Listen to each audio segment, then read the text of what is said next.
bajo la luna y las estrellas. Qué bonito suena.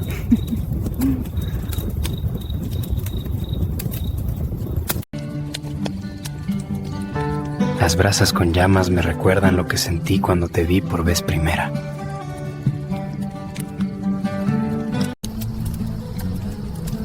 En mi corazón se encendió, y así quedó prendido a tu persona.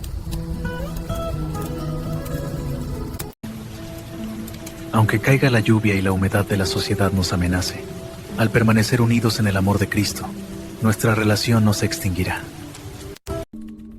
Nuestro matrimonio es como una fogata que se enciende con amor y se mantiene viva con las obras que acompañan la fe, como las estrellas a la luna.